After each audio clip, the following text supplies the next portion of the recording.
제가 가끔 서점에 가서 책을 이리저리 구경을 하다가 로마서에 관한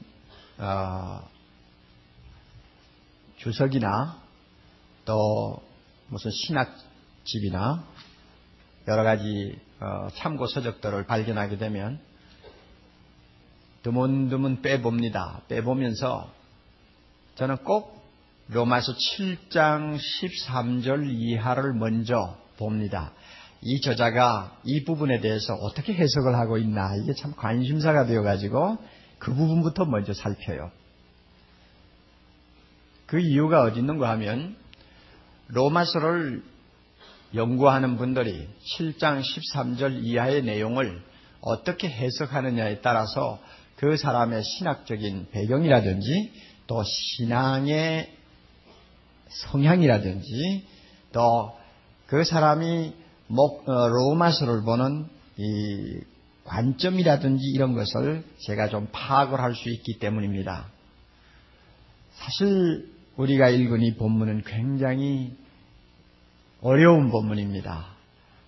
해석을 하기 어려워서 난해하다기보다는 이 본문이 과연 무엇을 이야기하느냐 하는 문제에 대해서 로마서를 연구하시는 분들이 의견이 통일이 잘 안 됩니다. 예를 들면 여기에 나 하고 자꾸 나오죠. 이 1인칭. 이것이 과연 바울 사도 자기를 두고 하는 이야기냐, 아니면 제3자를 두고 하는 이야기냐 하고 이제 견해가 맞습니다. 그거보다도 더 심각한 견해 그 입장은 과연 여기에 나오는 이 이야기가 언제 이야기냐 하는 말입니다. 바울이 자기 이야기를 한다고 하자. 그렇다면 언제 이야기냐? 바울이 예수 믿기 전에 이야기냐? 아니면 예수 믿은 다음의 이야기냐? 또 이것도 저것도 아니면 바울만이 가졌던 어떤 독특한 어떤 상황에서 그가 체험한 것이냐 하는 이제 견해들이 서로 충돌을 하고 있습니다. 어느 것이 옳다, 어느 것이 틀렸다 참 말하기는 어렵습니다. 서로 상당한 근거를 갖고 주장하는 것이기 때문에 그렇습니다. 이런 의미에서 이 부분을 설교하는 사람은 반드시 자기 입장을 밝혀야 합니다. 나는 어느 입장에서 이 본문을 보고 있습니다 하는 것을 밝혀야 비로소 설교가 됩니다. 저의 입장은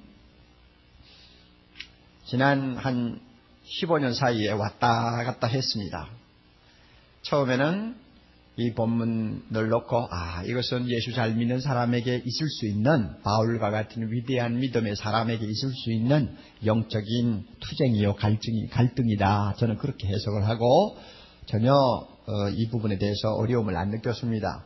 그러나 미국에 가서 공부를 하면서 제가 로마서 7장에 대해서 한 강좌를 들었는데 그 강좌를 맡으신 교수가 철두철미하게 저와 반대되는 입장에 있었습니다. 이 본문은 예수 믿는 사람에게는 있을 수 없는 본문이다. 이것은 바울이 예수 믿기 전에 자기가 체험했던 이야기지, 예수 믿는 사람에게 어떻게 이렇게 절망적인 내면의 모순이 있을 수 있느냐, 그런 이렇게 주장을 하고 여러 가지 근거를 제시했습니다. 그 말을 듣고 또 성경을 보니까 그럴듯해요. 그래서 또 나도 모르게 넘어가 버렸습니다. 이것은 예수 안 믿는 사람에게 있을 수 있는 일이다. 그렇게 또 생각을 했는데 사랑의 교회를 시작하고 그 다음에 본격적으로 제가 목회 생활을 하면서 저 자신의 내면을 들여다보고 또 믿음 좋은 많은 형제들의 영적인 내면을 엿보면서 제가 갈등이 일어난 것입니다. 내 마음속에 로마서 7장 14절 이하의 바울의 씨름이, 몸부림이 있는데 이것은 안 믿는 사람에게만 해당한다. 참 동지구는 내가 그렇게 동의할 수가 없구나. 그 다음에 우리 교회 안에서 신앙생활하고 제자훈련받고 하는 분들 가만히 보면 예수를 잘 믿고 기도생활 많이 해도 분명히 내면에는 이런 갈등이 있는 것이 뻔하게 들여다 보이는데 그거는 예수 믿는 사람에게 있을 수 없다 이렇게 말한다면 이건 뭔가 좀 잘못됐다.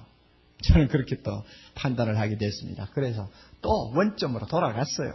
돌아가서 오늘 설교를 하는 저의 입장은 이것은 예수 믿는 사람들에게 나타나는 은혜의 한 단면이다 하는 것을 제가 분명히 밝힙니다. 그렇게 하고 이 본문을 함께 검토할 수 있기를 바랍니다.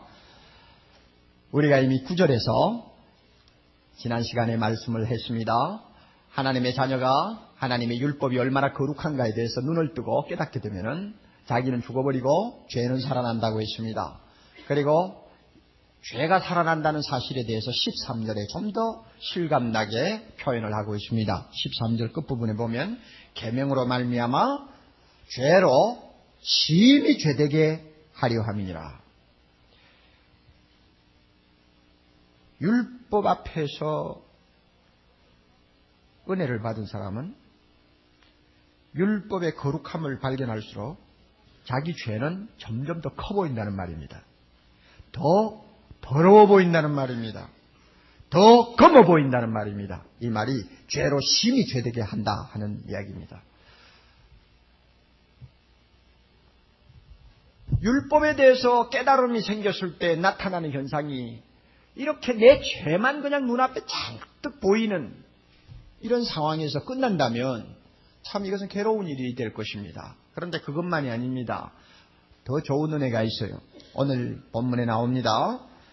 19절에 보면 내가 원하는 바 선은 하지 아니하고 도리어 원치 아니하는 바 악을 행하는도다. 그렇게 나왔죠. 선과 악에 대해서 분별할 수 있는 영안이 열립니다. 무엇이 선이고 무엇이 악이냐 이것을 바로 알게 돼요. 그리고 또 있습니다. 21절 그러므로 내가 한 법을 깨달았노니 곧 선을 행하기 원하는 나에게 하는 말씀 나오죠. 선을 행하고자 하는 소원이 생깁니다. 하나님께서 이것을 원하시니 나는 순종해야지 하는 마음이 생긴다 그 말입니다. 그리고 더 좋은 은혜가 있어요. 22절 내 속사람으로는 다같이 하나님의 법을 즐거워하되 그 하나님의 말씀을 마음에 묵상하고 즐거워하는 사람이 되어버립니다. 마치 시편 1장 2절에 나오는 말씀과 똑같습니다. 오직 여호와의 율법을 즐거워하여 그 율법을 주야로 묵상하는 사람이 됩니다. 이때 즐거워한다는 이 말은 인정한다는 말과 차이가 큽니다. 인정한다는 말은 단순히 수긍한다는 말이고 즐거워한다는 말은 그 법을 매우 즐긴다는 말입니다. 그러니 얼마나 그 강도가 높습니까? 자, 여러분 보세요. 하나님의 율법에 대해서 하나님이 무엇을 원하시는가에 대한 영적인 각성이 생기면 첫째는 뭐라고요? 선과 악에 대한 분별력이 생긴다. 여러분이 있는지 잘 보세요. 그 다음에 둘째는 뭐라고 그랬죠? 무슨 마음이 생겨요? 선을 행하고 싶어. 하나님 앞에 순종하고 싶다는 소망이 생깁니다. 마음에 소원이 생겨요. 그 다음에 세 번째로는 그 율법을 묵상하고 즐거워하는 사람이 됩니다. 가끔 보면 이 율법에 대해서 아주 위험한 오해를 하고 있는 사람들이 있어요. 그런 사람들의 말이 이렇습니다. 예수를 믿은 사람은 율법에서 이미 자유함을 얻었는데 우리가 그 율법에 대해서 이제는 부담을 가질 필요가 없다. 율법은 이제 필요가 없고 안 지켜도 된다. 구원은 믿음으로만이 받는다. 이렇게 주장합니다. 여러분 틀렸어요, 안 틀렸어요? 틀린 겁니다. 틀렸다는 걸 여러분이 알아야 돼요. 우리가 율법에서 자유함을 얻었다는 말은 다른 의미예요. 무슨 의미냐? 율법을 완전히 지켜야 구원 얻는다고 하는 조건이 없어졌다는 말입니다. 하나님이 그 조건을 이제는 거두어 가셨어요. 거두어 가고 오직 믿음으로 구원 얻는다는 조건만 우리에게 내놨단 말입니다. 이런 의미에서 우리는 율법에서 자유함을 얻었습니다. 서로 율법을 잘 지키지 못하고 율법을 범하는 죄를 우리가 많이 가지고 있었다고 할지라도 예수 믿음으로 그 모든 죄가 용서받고 오직 믿음으로 하나님 나라에 들어갈 수 있습니다. 믿습니까 여러분? 이게 율법에서 자유함을 얻었다는 것입니다. 그러나 이렇게 믿음으로 구원을 얻은 사람이 율법을 그러면 발로 차버리고 안 지켜도 되느냐?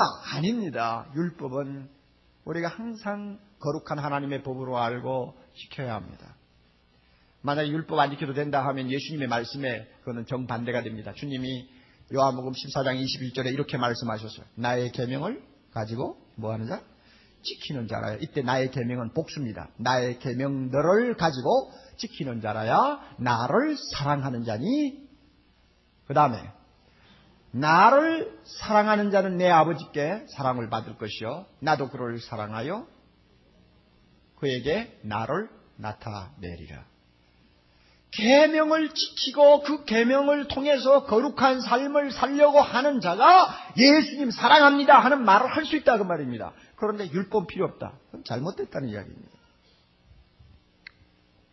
이런 의미에서 이 7장의 이 주인공은 중생받은 하나님의 자녀라고 말을 해야지 이거 예수 안 믿는 사람이다 이렇게 말하면 이거는 아주 우리가 동의하기가 어려운 이야기입니다. 예수 안 믿는 사람에게 무슨 율법을 즐거워하는 일이 있을 수 있습니까?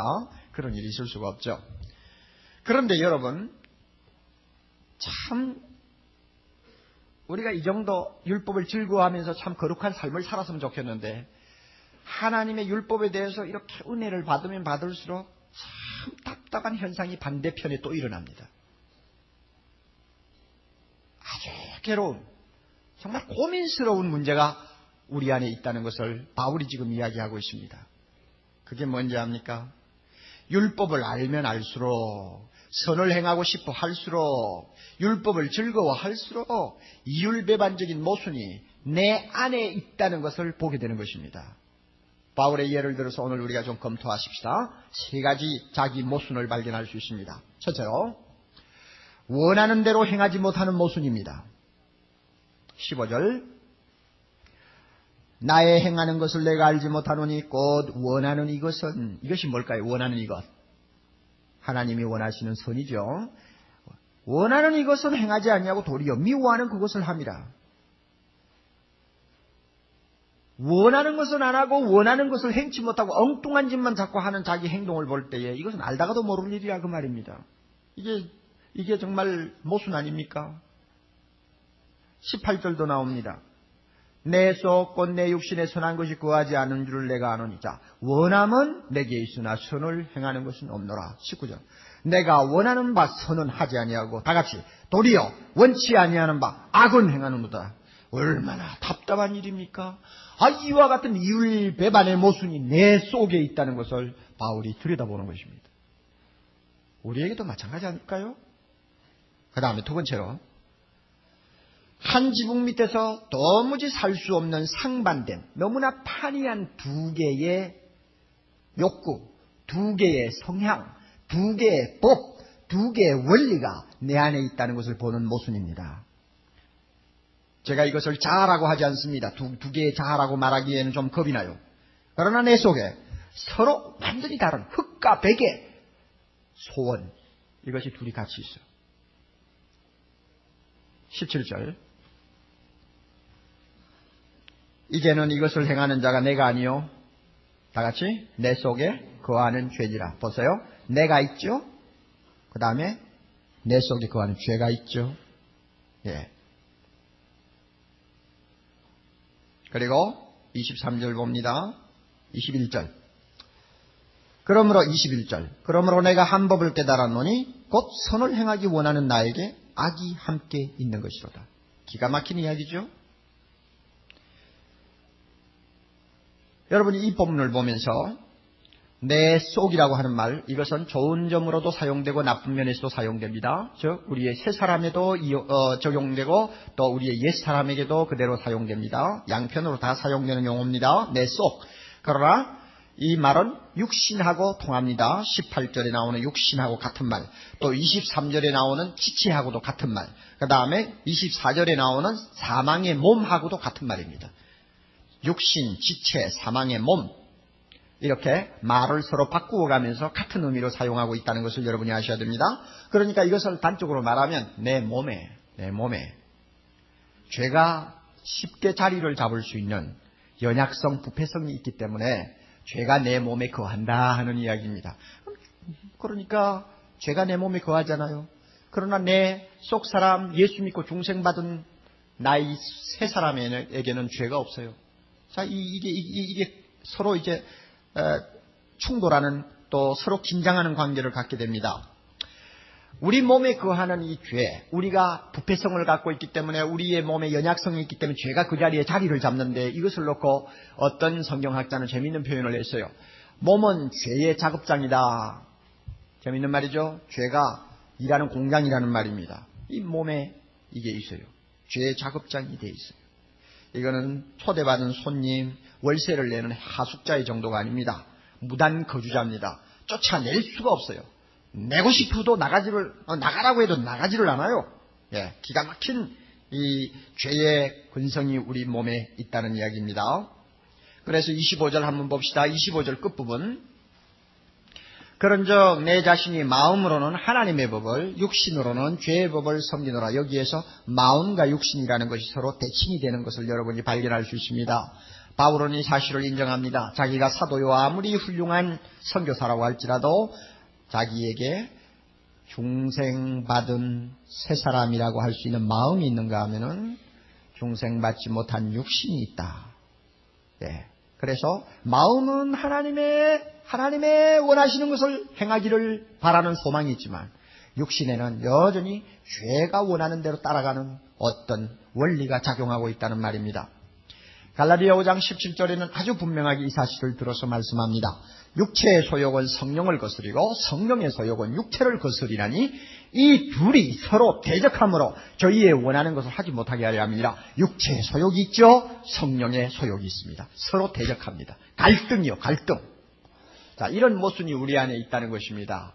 우리도 알지 않습니까? 참 답답한 이야기입니다. 힘든 이야기죠. 바울이 또 발견한 세 번째 모순은 뭐냐 하면 악한 소욕에 끌려서 죄를 범하는 패배의 모순입니다. 23절. 내 지체 속에서 한 다른 법이 내 마음의 법과 싸운다고 했습니다. 지체는 뭐라고요? 몸이라고 그랬죠? 몸에 있는 어떤 법이 있어요. 즉 소원이 있어요. 그 소원이 내가 거듭난 내 마음의 소원하고 싸운다. 갈라디아 5장 16절 17절하고 같은 말씀이죠. 싸운다. 싸우는데 결과는 어떻게 됩니까? 내 지체 속에 있는 좋지 못한 소욕이 나를 죄 아래로 끌고 가는 것입니다. 그러니까 이 죄를 범했다는 이야기입니다. 범죄했다는 이야기요. 이거 얼마나 답답합니까? 여러분, 저는 이상의 세 가지 우리 안에 있는 모순을 일컬어서 이율배반, 갈등, 패배라고 제가 말을 하고 싶은데 참 이것은 부끄럽고 어떤 면에서는 짜증스러운 실존의 모습이라고 말할 수가 있습니다. 로마서 5장 1절에서 하나님은 이렇게 말씀합니다. 그러므로 우리가 믿음으로 의롭다함을 얻었은즉 우리 주 예수 그리스도로 말미암아 하나님으로 더불어 화평을 누리자. 어찌 믿음으로 의롭다함을 받고 하나님과 화평을 누리는 사람에게 이와 같은 모순이 있을 수 있느냐 하는 이야기입니다.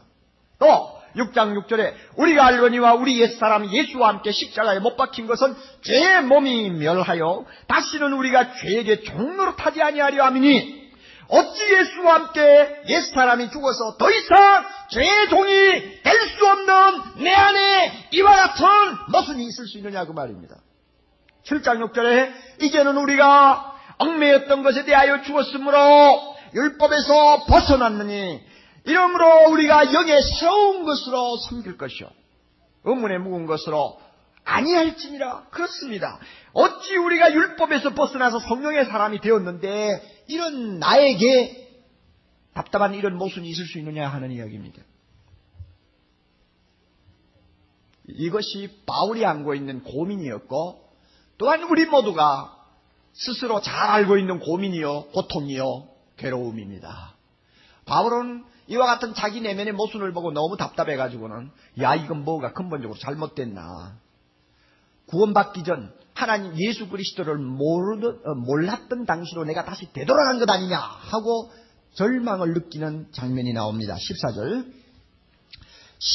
우리가 다같이 우리가 율법은 신령한 줄 알거니와 나는 육신에 속하여 죄 아래 팔렸도다. 다시 한번 보세요. 굉장히 어렵습니다. 이 로마서 7장에서 제일 어려운 부분 해석하기 어려워서가 아닙니다. 이 말이 왜 나왔느냐 하는 것이 중요한 거예요. 우리가 율법은 신령한 줄 알거니와 율법은 하나님의 법이죠. 그러므로 거룩합니다. 영적입니다. 그런데 그 율법에 비교해서 나의 모습을 보니까 내 육신을 보니까 어떻습니까? 이거는 영적이 못 된다는 말입니다. 육신에 속하여 하는 말이 영적이 아니다 하는 말입니다. 그리고 육적이다 하는 이야기입니다. 왜 육적이라고 밖에 볼 수 없느냐? 내가 죄 아래 팔려 있는 것처럼 보이니까 그래요. 이 죄 아래 팔렸도다 과거 동사로 쓰여 있지만은 사실은 현재 동사입니다. 죄 아래 팔려 있는 내 자신의 모습을 본다 하는 이야기입니다. 그러면 이 말이 지금까지 로마서에서 이야기한 것과는 일치가 되지를 않는 것, 이것을 우리가 봅니다. 바울이 자기 안에 있는 내면의 갈등 때문에 또는 모순 때문에 다시 죄에게 팔려서 죄의 종이 되었다는 말이냐? 그 말이 아니에요. 만약 그렇게 말하면 큰일 나죠. 자, 여러분 보세요. 한번 죄의 멍에서 예수 그리스도의 은혜로 구원함을 받은 사람은 다시 그리로 들어갑니까? 못 들어갑니까? 못 들어갑니다. 절대 죄의 종이 다시 될 수는 없습니다. 그런데 여기서 죄에게 팔렸다고 한다면 바울이 다시 죄의 종이 되었다는 말이냐? 용서받지 못하는 자리로 끌려갔다는 말이냐? 아니면은 하나님의 원수가 되었다는 말이냐? 우리가 그렇게 말할 수 있을지 모르지만 실상은 그것은 불가능한 이야기입니다. 그러면 이 말은 무슨 뜻이냐? 우리가 생각할 수밖에 없죠. 제가 볼 때는 이것은 감정적인 묘사지 사실의 묘사가 아니라고 생각합니다. 나의 꼬리 죄한테 다시 팔려간 사람과 무엇이 다른가 하는 탄식이요 절망이라고 나는 보지, 이것을 사실의 묘사라고 보지 않습니다. 23절도 저는 사실의 묘사로 보지 않습니다. 23절에 보면 죄의 법 아래로 나를 사로잡아 오는 것을 보는도다. 그러면 내가 죄의 법 아래에 다시 팔렸다는 말입니까? 그렇지 않죠. 내가 범죄하고 나니까 마치 내가 죄의 종이 다시 되는 것처럼 느꼈다는 이야기로 저는 봅니다. 누가복음 15장에 가서 보면 아버지에게서 유산을 얻어가지고 먼 나라 가서 좋지 못한 생활을 하면서 전부 탕진을 해버리고 빈 털터리가 되어서 돌아오는 둘째 아들 이야기가 나옵니다. 그 둘째 아들이 아버지를 볼 면목이 없으니까 돌아오면서 무슨 말을 하는지 압니까? 지금부터는 아버지의 아들이라 일컬음을 감당치 못하겠나이다. 나를 품꾼의 하나로 보소서 하리라. 아버지 보고 나는 이제 아들이 아니에요. 이제는 품꾼으로 보세요. 그렇게 하겠다는 이야기죠. 그러나 여러분, 아무리 그 아들이 와서 입으로는 무슨 말을 하든 간에 아들입니까 아닙니까? 아들이죠. 단지 나는 아들이 아니에요, 나는 품꾼이에요 하는 것은 감정의 표현입니다. 아무리 자기가 품꾼이라고 소리쳐도 아들이지 품꾼은 아니에요. 마찬가지라고 저는 봅니다. 바울이 여기서 나는 죄 아래 팔렸다 아무리 해도 그가 죄 속에 다시 끌려갔다는 말이 아니고 자기 안에 있는 여러 가지 그 모순성을 놓고 볼 때에 느끼는 감정, 이것을 표현하는 것이라고 봅니다. 이렇게 답답하고 절망스러운 감정을 갖게 되니까 무슨 소리가 그 입에서 나오겠어? 24절 무슨 소리가 나오겠어? 다 같이 한번 읽어봅시다. 오라 나는, 다시 한번 오라 나는 공고한 사람이로다. 이 사망의 몸에서 누가 나를 건져내랴. 이 소리가 안 나올 수밖에 나오지 않을 수가 없죠. 참 이런 의미에서 바울은 솔직한 사람이에요. 정말 놀라울 정도로 솔직합니다. 그런 면에서 바울은 위대하다고 저는 봅니다. 옥 목사가 이렇게 내 속에 있는 것을 털어놓을 수 있을까? 저는 자신이 없어요. 여러분, 이제 바울의 이 좀 어두운 면을 보았습니다. 그런데 이 모순이 바울에게만 있는 현상이냐? 아니야. 이것은 바울 이야기가 아니고 내 이야기야 하고 여러분의 마음에 와서 느껴진다면 여러분들은 바로 깨닫는 것이라고 생각합니다. 그러나 이것은 남의 이야기야 한다면은 정말 제가 볼 때는 여러분에게 어떤 잘못된 것이 있지 않나 생각합니다. 왜 그런지 압니까? 다 대답하십시오. 우리는 예수 믿음으로 의롭다함을 받았습니까? 안 받았습니까? 받았습니다. 아멘. 그 다음에 우리는 죄로부터 자유함을 얻었습니까? 아멘. 우리는 율법에서 벗어났습니까? 아멘. 다 됐어요. 이제는 우리를 정죄할 사람이 아무도 없어요. 그러나 한 가지가 있어요. 중생받지 못한 옛날 그대로 남아있는 몸이 우리에게 있어요. 죄의 자급장이라고 할 수 있는 몸을 입고 세상에 살고 있는 이상 이것만은 옛날 그대로예요. 죄가 있는 몸이 나에게 아직도 떠나지 않고 있으니까 자주 나에게는 원하는 대로 잘 행하지 못하는 모순이 따라올 수 있고, 서로 상충되는 두 개의 성향이 서로 충돌하면서 갈등을 일으키고 긴장감을 조성할 수도 있고, 어떤 때는 내가 약하여 죄를 범해가지고 죄에게 질질질질 끌려가는 것 같은 고통을 느낄 수도 있는 것입니다. 세상에 사는 동안은 이것을 우리가 피할 수가 없고 완전히 벗어날 수가 없습니다. 그렇다면 바울의 이 고민은 바로 나 자신의 고민이라 그 말입니다. 아니요 하면 제가 볼 때는 뭔가 잘못됐다고 생각합니다. 이런 의미에서 우리는 의인이면서 동시에 죄인입니다. 죄인이면서 동시에 의인입니다. 예수 믿는 것을 보면 의인이지만 하는 꼴을 보면 죄인이요. 하는 꼴을 보면 죄인인데 또 예수 믿는다고 하는 걸 보니까 또 의인이요. 우리가 이렇게 이중적인 실존을 우리가 갖고 있는 것입니다. 그런데 제가 볼 때 참 보기에는 어두운 이야기입니다만 저는 이걸 은혜라고 생각합니다. 이것은 형편없는 사람, 믿음이 아주 형편없는 사람, 죄만 짓고 사는 사람에게 해당하는 이야기다. 그렇게 되면 곤란하죠. 바울이 그런 사람이 아니었어요. 이런 면에서 저는 이걸 은혜라고 생각합니다. 왜 은혜인지 압니까? 뭐니 해도 이 오호라 나는 공고한 사람이로다 하고 탄식하는 이것은 회개하는 자의 모습이거든요. 예? 자기에게 실망하면서 자기의 모순을 안고 하나님 앞에 탄식하고 가책받고 몸부림치는 회개의 모습이라 말입니다. 그러면 회개는 은혜입니다. 만약에 자기 속에 이와 같은 갈등이 있는데도 가책도 없어, 거기에 대한 문제의식도 느끼지 못해, 만약 그렇다면 그 사람은 소망이 없는 사람입니다. 회개는 하나님이 도우셔야 됩니다. 내가 의지로서 못하는 것입니다. 그러면 오라 나는 공고한 사람이로다 하는 것이 진짜 회개라고 한다면 이건 하나님의 은혜라고 말입니다. 그리고 이 오라 나는 공고한 사람이로다 하는 것이 꼭 회개하는 자에게만 나타나는 탄식이 아닙니다. 반대급부도 있습니다. 반대급부도 있어요. 예를 들까요? 경건한 사람이 하나님 앞에 가까이 나아갑니다. 그리고 하나님께서 그에게 하나님의 그 영광을 영의 눈으로 보게 하고 하나님의 거룩하심을 느끼게 합니다. 그럴 때에 자기도 모르게 오호라 하고 터집니다. 좋은 예가 있죠. 구약이 이사야입니다. 이사야 6장 5절에 보면 그는 하나님의 영광을 보는 시간이 있었습니다. 거룩하신 하나님 앞에 자기의 모습이 드러나는 시간이 있었습니다. 그때 그가 무엇이라고 소리쳤는지 압니까? 그때 내가 말하되 화로다 나여 망하게 되었도다. 화로다 나여 망하게 되었도다. 큰일 났구나 하는 이야기죠. 나는 입술이 부정한 사람이요 입술이 부정한 백성 중에 거하면서 만군의 여호와이신 왕을 배웠음이로다. 나 이제 죽었구나 하는 이야기죠. 그러면 이사야가 무슨 죄를 지어서 그러나요? 아니요.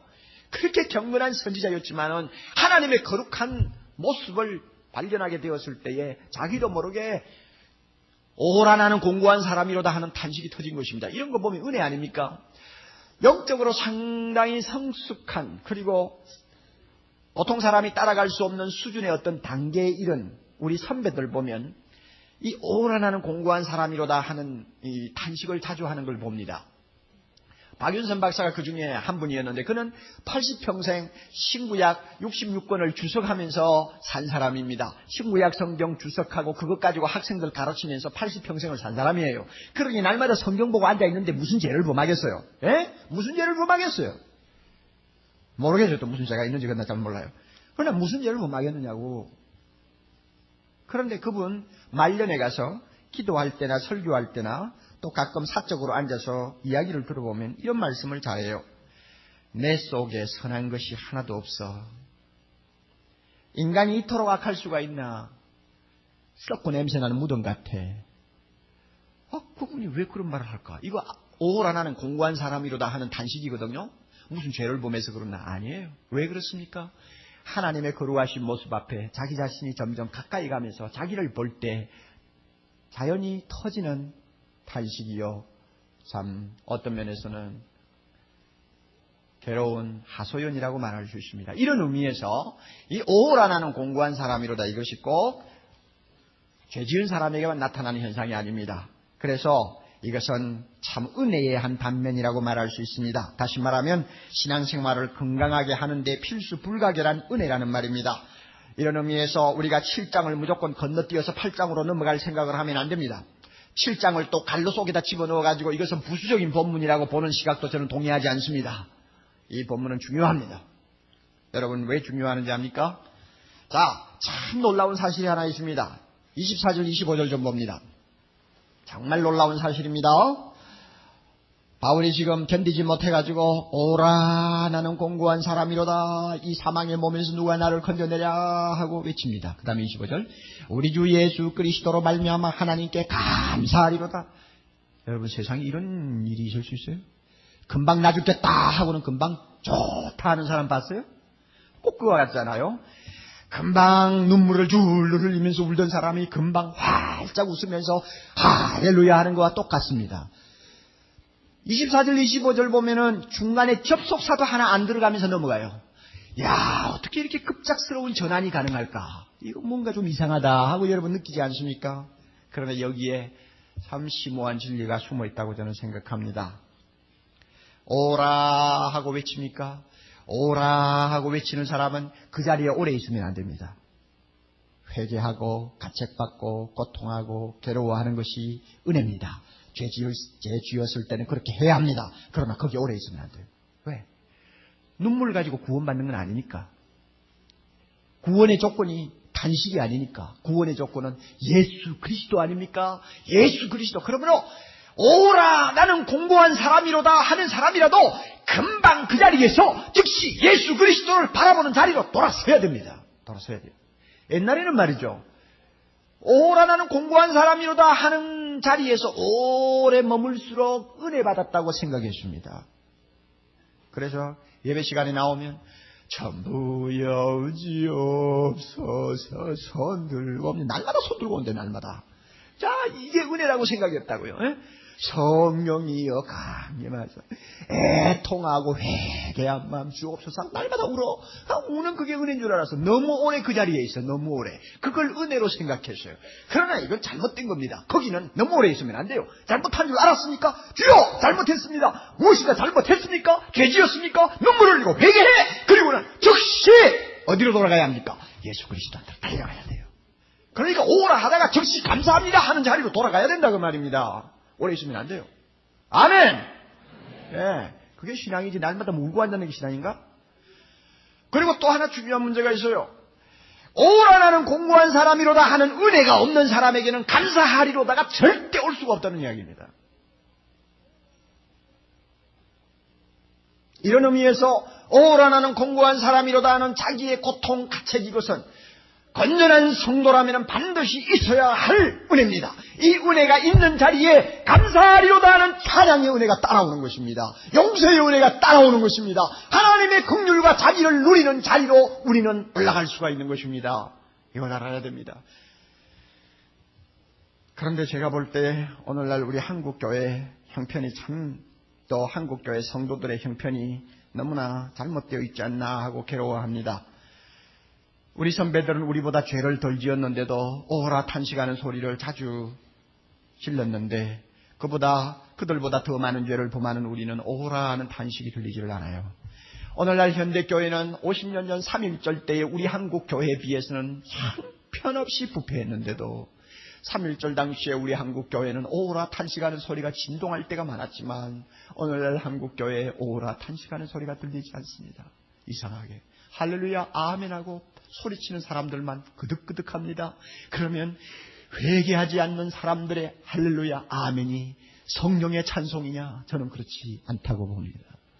마음의 가책을 느끼지 않는 삶, 잘못된 짓을 얼마든지 하면서도 자기 속에 있는 갈등, 모순이 있으면서도 그것 때문에 한숨 쉬고 괴로워하는 오라는 없고 할렐루야 아멘만 하기를 좋아하는 무리들이 가득한 교회, 과연 하나님이 기뻐하시는 교회일까? 저는 그렇게 보지 않는다 그 말입니다. 로마서 7장은 얼굴을 찡그리면서 이건 너무 어두운 이야기야. 넘어가! 8장으로 들어가자! 이런 식의 행동. 오늘날 교회마다 얼마나 많이 해요. 저는 여러분들이 무슨 죄를 범했는지, 회개하고 사는지 회개하지 않고 사는지 난 묻고 싶지 않아요. 왜 그런가 하면 오늘날 한국교회 부패상의 책임은 옥 목사를 위시하여 한국 지도자들에게 있기 때문에 그렇습니다. 지도자들이 이만큼 부패하고 영적으로 둔감해졌는데 양떼들을 어떻게 나무랄 수 있습니까? 며칠 전 우리 다 같이 텔레비를 보았지 않습니까? 대학을 못 가는 학생들 하도 많으니까 무인가 대학교가 생겼다고 그래요. 그래서 무인가 대학교라. 무인가 대학교가 생겼다. 어디 보자. 무슨 대학인지 한번 보자 하고 앉아있는데 여러분이 보셨죠? 무슨 대학교가 아니고 뭐예요? 무슨 신자가 들어가는 학교만 자꾸 나와요. 신자만 들어가. 참, 야, 이거 왜 이래, 진짜 안 들어가는 학교 안 나오나? 한참 기다려도 안 나와. 전부 신자 들어가는 대학이야. 그러면 여러분, 신자가 무엇입니까? 무슨 뜻이요? 신학교 할 때 신자가 무슨 뜻이냐고. 형광등이시네, 아주 그냥. 못 따라오시네, 아주. 신자가 뭐요? 하나님이라는 말 아니요, 하나님. 그러면, 무인가 하나님 대학이라고 말이요. 무인가 하나님 대학만 자꾸 나와. 자꾸 나와. 이야, 이거 야단났구나. 그런데 무인가 하나님 대학 한다는 사람이 인터뷰를 하는데도 얼굴 붉히지 않고 자신만만하게 말해. 그런 학교가 전국에 270개가 있다고 그러죠. 270개 중에서 재미있는 현상, 똑같은 이름을 사용하는 학교가 40개가 돼. 그래서 굉장히 좋은 이름이야. 아주 복받을 이름인지 몰라요. 총회신학교. 총회신학교가 뭔데 그렇게 이름이 많아? 우리 교회 부교육자들은 다 졸업 위시에서 전부 다 총회신학교 출신입니다. 영광스러운 총회신학교 출신이야. 그런데 이 총회신학교라는 말이 이름을 단 신학교가 40개가 되니까 정부 책임자도 헷가닥할 수밖에 없죠. 노이로에 걸리죠. 어느 게 어느 건지 알 수가 없죠. 우리 교회에서도 교육자 뽑을 때에 한참 주소대야 합니다. 자, 총회신학교라. 아, 그래요. 주소가 어딥니까? 교장이 누굽니까? 몇 회 졸업했습니까? 한참 주소대야 비로소 현주소가 나와요. 뭔지 알 수가 없다고 말이에요. 자, 이게 도대체 될 일입니까? 1년에 이렇게 무인가 신학교에서 8,000명 이상이 목사 안수를 받고 나옵니다. 그러면 무인가가 나쁘냐? 무인가가 나쁜 거 아니에요. 외국에는 신학교 인가받아가 안 해요. 무인가가 나쁜 거 아니에요. 또 무인가 신학교 270개 중에서 상당히 좋은 학교들도 있습니다. 꼭 있어야 될 학교들이 있어요. 그러나 대부분이 무엇이 문제냐? 목사의 양심으로는 할 수 없는 짓을 한다고 말입니다. 시설이 제대로 갖추어지지 않는 곳에 대학이 됩니까? 자격 있는 교수가 없는 자리에 대학이 가능합니까? 자격 있는 학생이 들어오지 않는 학교에 신학교 대학이 가능하느냐고 말입니다. 그럼에도 불구하고 받아들여. 아무나 와서 가르쳐. 교회 한무퉁이 교실에 아무데나 앉혀놓고 해. 그리고는 미국 어느 신학교 유학 보내준다고 가만히 있어도 속여.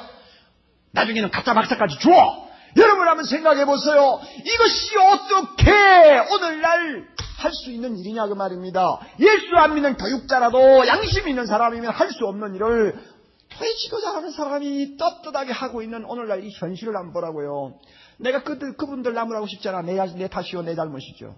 나도 목사니까. 이런 상황을 놓고 우리가 볼 때에 오라 나는 공고한 사람이로다 하고 가슴을 치고 괴로워하는 일들이 이곳저곳에서 일어나야 정상인데 교회마다 가보면 그런 탄식은 들리지 않냐고 할렐루야 할렐루야 할렐루야만 하고 있어요. 뭐가 잘못돼도 근본적으로 잘못됐다 이야기요. 그러므로 오늘 우리 모두가 다시 한번 오라의 이 은혜 회복해야 합니다. 저나 여러분이나 깨끗한 사람 아니에요. 하나님 앞에 나올 때 양심이 떳떳한 사람 하나도 없어요. 자기 안에 갈등이 없는 사람 하나도 없어요. 원하는 대로 다 하는 사람 없어요. 죄짓지 아니한 사람 아무도 없어요. 그러므로 우리는 오호라의 이 고통, 이 탄식, 절규 있어야 됩니다.